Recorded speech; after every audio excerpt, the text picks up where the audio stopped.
എന്റെ സംശയം അതല്ല, രഞ്ജിനിയുടെ സ്വകാര്യതയെ ബാധിക്കാത്ത തരത്തിലാണ് ഈ റിപ്പോർട്ട് പുറത്തു വരുന്നതെങ്കിൽ രഞ്ജിനിക്ക് പ്രശ്നം ഉണ്ടാകേണ്ട കാര്യമില്ലല്ലോ എന്നാണ് എന്റെ ചോദ്യം. അത് കാണുമല്ലോ, ചുമ്മാ വെറുതെ ആരോ പറയുന്നത് പോലെ നമ്മൾ കേട്ടിട്ട് വന്നാൽ അത് ആരോ അല്ലല്ലോ രഞ്ജിനി, നമ്മുടെ വിവരാവകാശ കമ്മീഷനിലെ it's a statutory body. Statutory body must also follow this എന്താ പറയാ ലോ ഫോളോ അപ്പ് ചെയ്യണം, റൈറ്റ്? അപ്പൊ ഞങ്ങൾ എന്തിനാ കോൺസെന്റ് സൈൻ ചെയ്തത്? കോൺസെന്റ് സൈൻ ചെയ്യരുത്. അതെ, അതിൽ രഞ്ജിനിയുടെ മൊഴി അതേപടി പുറത്തുവിടുകയോ അത് FIR പോലെ പുറത്തുവിടുകയോ ചെയ്യുമ്പോഴല്ലേ പ്രശ്നമുള്ളൂ. ഇത് അങ്ങനെയല്ലല്ലോ ഈ റിപ്പോർട്ട് പുറത്തുവിടുന്നത്. ഇല്ല അങ്ങനെ പുറത്ത് വിത്തൗട്ട് മൈ നോളജ് പുറത്ത് വിട്ടാക്ക then we have to go for another legal action. നിലവിൽ നമുക്ക് ഹൈക്കോർട്ടിൽ നിന്ന് സ്റ്റേ കിട്ടാതെ പോയതും ഇതുകൊണ്ടല്ലേ രഞ്ജിനി? ആ ലോക്കൽ സ്റ്റാൻഡിൽ സംശയമുള്ളതുകൊണ്ടല്ലേ ഹൈക്കോടതി ഇടപെടാഞ്ഞത്? അല്ല, അങ്ങനെയല്ല. ഇന്നലെ അവിടെ ഹൈക്കോടതിയിൽ എല്ലാവർക്കും അറിയാം, അവിടെ ഒരു കൺസോർഷ്യം ഉണ്ടായിരുന്നു. അത് കാരണം കൊണ്ടാണ് ഇത് ഫുൾ ആയിട്ട് എടുക്കാൻ. ഇത് എന്റെ ഒരു സംശയം കൂടി. ഇപ്പോൾ സജീവ് പാറയിൽ എന്ന് പറയുന്ന ഒരു നിർമ്മാതാവ് ഈ ഹേമ കമ്മിറ്റി റിപ്പോർട്ട് പുറത്തുവിടാതിരിക്കാൻ പോയി. അല്ല, എന്തുകൊണ്ടായിരിക്കും ആ സമയത്ത് രഞ്ജിനി വരാതിരുന്നത്? ആദ്യം ഇത് വിവരാവകാശ കമ്മീഷൻ പുറപ്പെടുവിക്കുന്ന സമയത്ത് രഞ്ജിനി എന്തുകൊണ്ട് എത്തിയില്ല? അല്ലല്ല, സോറി, എനിക്ക് Saji I don't know who is. സജിയെ കുറിച്ച് വിടും, സജി വിട്ടോട്ടെ. സജിയുടെ കാര്യം എന്താണെന്ന് ഞങ്ങൾക്കറിയാം. അതിൽ രഞ്ജിനി എന്തുകൊണ്ടാണ് ഈ വിവരാവകാശ കമ്മീഷൻ ആദ്യം ഉത്തരവ് പുറപ്പെടുവിച്ചപ്പോൾ ഇങ്ങനെ ഒരു നിലപാടെടുക്കാഞ്ഞത്? ഞാൻ എന്തിനാ അങ്ങനത്തെ എടുക്കുന്നത്? ഇത് വുമൺ കമ്മീഷൻ ഉണ്ടല്ലോ, എന്ത് കാരണം കൊണ്ട്? രഞ്ജിനി, എന്റെ ചോദ്യം അതല്ല. ഈ റിപ്പോർട്ട് പുറത്തുവിടാമെന്ന് വിവരാവകാശ കമ്മീഷൻ ഉത്തരവിട്ടപ്പോൾ എന്തുകൊണ്ട് രഞ്ജിനി ഇങ്ങനെ ഒരു കേസ് പോയില്ല? ഇത് ഈ തലേ ദിവസം 24 മണിക്കൂർ മുമ്പ് എന്തുകൊണ്ടാണ് ഹൈക്കോടതിയെ സമീപിച്ചത്? I was waiting until that then our government will give us in writing. അല്ല, വിവരാവകാശ കമ്മീഷൻ കൊടുക്കാൻ പറഞ്ഞാൽ സർക്കാർ കൊടുക്കും. അപ്പോൾ എന്തുകൊണ്ട് രഞ്ജിനി എത്തിയില്ല എന്നാണ് ചോദ്യം. അതാണ് ഞാൻ I relied on women commission as well. അല്ല, വിമൻ കമ്മീഷൻ അനുകൂല നിലപാടെടുത്തപ്പോഴും രഞ്ജിനി വന്നില്ല. അല്ല, because you see it's so connected. Women commission, WCC ഇവരെല്ലാരും ചോദിച്ചില്ല. ലാസ്റ്റ് മിനിറ്റിലാണ് ഞാൻ പോയത്, ബിക്കോസ് ആരും ചോദിച്ചില്ല. അല്ല, ഈ റിപ്പോർട്ട് പുറത്തു വരുന്നത് കൊണ്ട് രഞ്ജിനി എന്താണ് ഭയക്കുന്നത്? ഭയക്കുന്നില്ലെങ്കിൽ I was the first person to go to the hearing. അല്ല, അങ്ങനെ ഭയക്കുന്നില്ലെങ്കിൽ, അതാണ് എന്റെ ചോദ്യം, ഭയക്കുന്നില്ലെങ്കിൽ പിന്നെ എന്തിനാണ് തടസ്സം നിൽക്കുന്നത് Ranjini? I want to know. I have all the rights to know. അതെ, ഈ റിപ്പോർട്ട് പുറത്തു വരുമ്പോൾ രഞ്ജിനി അറിയില്ലേ ആ എന്താണ് കമ്മീഷൻ പറയുന്നത് എന്ന്? രഞ്ജിനിക്ക് ഞങ്ങളെ പോലെ രഞ്ജിനിക്കും അറിയാമല്ലോ. സോറി, ഇത് നോവൽ അല്ല. നിങ്ങൾ വന്ന് ഈസി ആയിട്ട് വായിച്ചിട്ട് ഇത് പോകും. ഇത് ഈസി ആയിട്ട് വായിക്കുന്ന ഒരു നോവലായിട്ട് നമ്മളും കണക്കാക്കിയിട്ടില്ല രഞ്ജിനി. എല്ലാ with due respect let me tell you one thing Ranjini ma'am. ഈ രഞ്ജിനി മാം അടക്കമുള്ള ആളുകൾ ഈ കമ്മീഷന് മുന്നിൽ പോയത് ഇവിടെ സ്ത്രീജനങ്ങൾക്ക്, സ്ത്രീ ചലച്ചിത്ര പ്രവർത്തകർക്ക് നീതി കിട്ടാൻ വേണ്ടിയാണെങ്കിൽ ആ റിപ്പോർട്ട് ചർച്ച ചെയ്യപ്പെടുന്ന ഒരു ഘട്ടത്തിൽ എന്തുകൊണ്ട് അതിന് തടസ്സം നിൽക്കുന്നു എന്നൊരു ചോദ്യമുണ്ട് രഞ്ജിനി. ഞാൻ പറയുന്നില്ലല്ലോ, ഞാൻ അത് ഇല്ലാന്ന് പറയുന്നില്ലല്ലോ. ഫസ്റ്റ് ഞങ്ങൾ അത് കണ്ടിട്ട് പബ്ലിഷ് ചെയ്യട്ടെ, അതാണ് ന്യായം. ഇല്ലെങ്കിൽ എന്തിനാ ഈ സ്റ്റഡി നടത്തിയത്?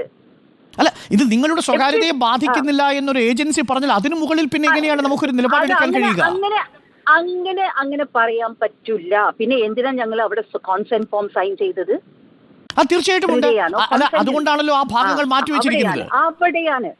അവിടെയാണ് ഞാൻ പറയുന്നത്. ഞാൻ ഗവൺമെന്റ് കുറ്റം പറഞ്ഞിട്ടില്ല. I appreciate the government, because first time in India ആണ് അങ്ങനെ ഒരു കമ്മിറ്റി അവർ ഉണ്ടാക്കിയത്. അത് ഒരു വെൽക്കമിങ് ഗെസ്റ്ററാണ്. ഞാൻ അത് ഭയങ്കര എന്താ പറയാ ബഹുമാനിക്കുന്നു.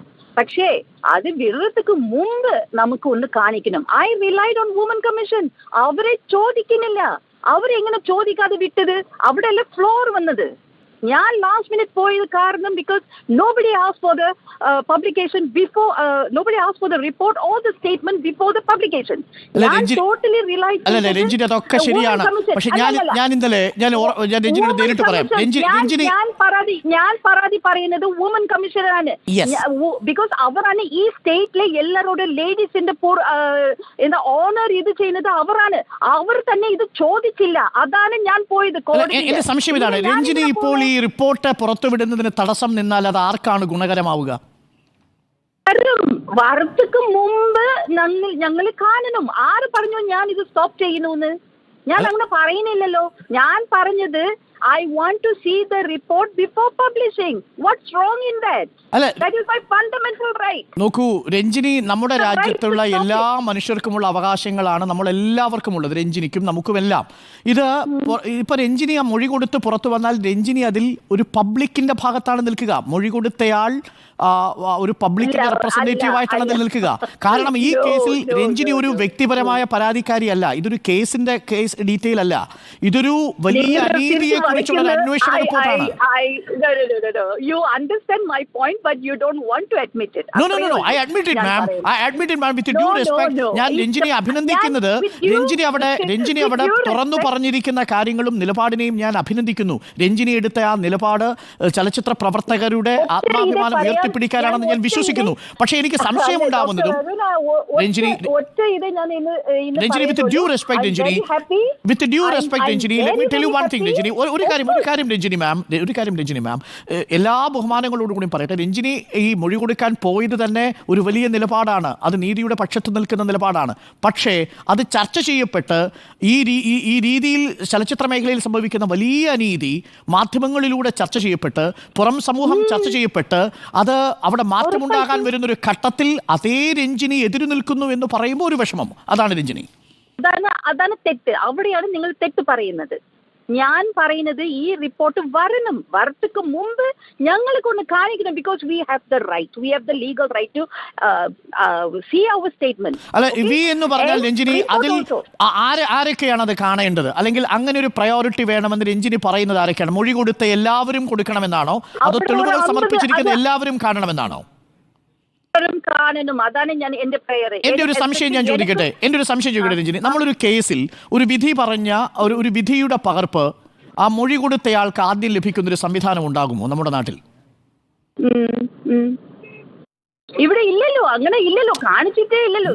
നോ രഞ്ജിനി മാം, എന്റെ ചോദ്യം കേട്ടിട്ടുണ്ടാവും. നമ്മളൊരു കേസിൽ രഞ്ജിനി മാം അതിലെ സാക്ഷിയല്ലേ? രഞ്ജിനി മാം ഈ കേസിൽ ഒരു വിറ്റ്നസ് അല്ലേ?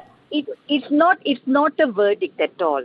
Okay? No, രഞ്ജിനി മാം, എന്റെ ചോദ്യം ഇതാണ്. രഞ്ജിനി മാം ഒരു വിറ്റ്നസ് അല്ലേ ഈ കേസിൽ? സാക്ഷിയായിട്ടല്ലേ മൊഴി കൊടുക്കുന്നത്? I think I'm giving you a lot of time. എനിക്ക് ഞാൻ ട്രാവൽ ചെയ്യാണ്, ഞാൻ എയർപോർട്ടിലേക്ക് ഓക്കെ മാം, ഓക്കെ, ഞാൻ മനസ്സിലാക്കുന്നത് അനുസരിച്ച് ആ റിപ്പോർട്ട് ആദ്യം ഒന്ന് കാണണം. അതിൽ രഞ്ജിനി കൊടുത്തിരിക്കുന്ന മൊഴികൾ അതേപടി വന്നിട്ടുണ്ടോ? രഞ്ജിനിയെ തിരിച്ചറിയാൻ പറ്റുന്നതുണ്ടെങ്കിൽ അത് ഒഴിവാക്കി കിട്ടണം. അതല്ലേ രഞ്ജിനിയുടെ ആവശ്യം? എന്റെ ആവശ്യം എനിക്ക് അറിയണം. എല്ലാവരും അവരവർ പറഞ്ഞ അത് രഞ്ജിനിക്ക് മാത്രം അറിയാനുള്ള ഒരു റൈറ്റ് ഇല്ല രഞ്ജിനി. അത് രഞ്ജിനി കൊടുത്ത മൊഴി അതൊരു ഡോക്യുമെന്റിന്റെ ഭാഗമായാൽ രഞ്ജിനിക്കൊപ്പം ഈ നാട്ടിലെ എല്ലാ മനുഷ്യർക്കുമുള്ള അവകാശമേ രഞ്ജിനിക്കുമുള്ളൂ. ലിസൺ, അല്ലെങ്കിൽ എന്റെ സ്റ്റേറ്റ്മെന്റ് എനിക്ക് കാണുന്നത് റൈറ്റ് ഉണ്ട്. ഓക്കെ, അത് എപ്പോഴാണോ മൊഴി രേഖപ്പെടുത്തുന്നത് ആ ഘട്ടത്തിലാണ് രഞ്ജിനിക്ക് അത് കാണാൻ കഴിയുക. അത് കഴിഞ്ഞാൽ അത് പിന്നീട് റിപ്പോർട്ടിന്റെ ഭാഗമായാൽ രഞ്ജിനി നമ്മളെ പോലെ ഒരു പബ്ലിക്കാണ്. അതാണ് കോടതി സ്റ്റേ അനുവദിച്ചിട്ടില്ല. ആ ഘട്ടത്തിലാണ് രഞ്ജിനി. തീർച്ചയായിട്ടും രഞ്ജിനി, ഞാനിത് പറയുന്നത് കോടതിയെ സമീപിക്കാനുള്ള രഞ്ജിനിയുടെ അവകാശത്തെ ഒന്നും ഞാൻ ഒരിക്കലും ഹനിക്കുന്നില്ല. രഞ്ജിനിയുടെ നിലപാടിനെ ഞാൻ സ്വാഗതം ചെയ്യുന്നു ആദ്യഘട്ടത്തിൽ. അത് ഞാൻ പറയാം. നമ്മൾ ഇതുവരെ പേഷ്യന്റ് ആയിട്ടുണ്ടല്ലോ. അല്ല, ഈ 4.5 വർഷമായി അത് ഇരുട്ടുമുറിയിൽ ഇരുന്നപ്പോൾ രഞ്ജിനിക്ക് അതിനകത്തൊരു പ്രതിഷേധം ഉണ്ടായിരുന്നില്ലേ രഞ്ജിനി? അത് പബ്ലിഷ് ചെയ്യാതിരുന്നപ്പോ, അതിലൊരു നടപടി ഉണ്ടാവാതിരുന്നപ്പോ? ഞാൻ പറയുന്നത്, but I was waiting they will give us a statement and the report copy വരുമാണ് ഞാൻ വിചാരിച്ചത്. ഇതുവരെ തന്നിട്ടില്ല. So that is why. അങ്ങനെ രഞ്ജിനി, നമ്മുടെ ഏതെങ്കിലും ഒരു കമ്മീഷൻ റിപ്പോർട്ട് മൊഴി കൊടുത്തയാൾക്ക് ആദ്യം കൊടുത്ത ചരിത്രം ഞാൻ എയർപോർട്ട് താങ്ക് യു. ഇതൊന്നും വ്യക്തിപരമല്ല രഞ്ജിനി മാം, ഇതൊന്നും വ്യക്തിപരമല്ല. ഇത് നമ്മളൊരു പൊതുവിഷയത്തിൽ ചർച്ച ചെയ്യുന്നു. I do respect you Ranjini ma'am. നാളിന്നേ വരെ ഏതെങ്കിലും ഒരു റിപ്പോർട്ട്, ഏതെങ്കിലും ഒരു കമ്മിറ്റി, ഏതെങ്കിലും ഒരു കമ്മീഷൻ മൊഴി കൊടുത്ത ഒരു സാക്ഷിക്ക് ആദ്യം കൊടുത്ത് ഉദ്ഘാടനം ചെയ്ത ചരിത്രമില്ല. അതാദ്യമേ പ്രേക്ഷകർ മനസ്സിലാക്കിയിട്ടുണ്ടാകുമല്ലോ. തീർച്ചയായും രഞ്ജിനി മൊഴി കൊടുക്കാൻ പോയ ഉദ്ദേശത്തെ നമ്മൾ മാനിക്കുന്നു. പക്ഷേ അവസാനം കോടതി വിധി കൂടി വന്ന് ഈ റിപ്പോർട്ട് പകൽ വെളിച്ചം കാണാനിരിക്കുന്ന ഘട്ടത്തിൽ രഞ്ജിനിയുടെ ഇടപെടൽ ആരെ സംരക്ഷിക്കാനാണ് എന്നൊരു ചോദ്യം ഉയർന്നാൽ ആ ചോദ്യം അവിടെ നിൽക്കും.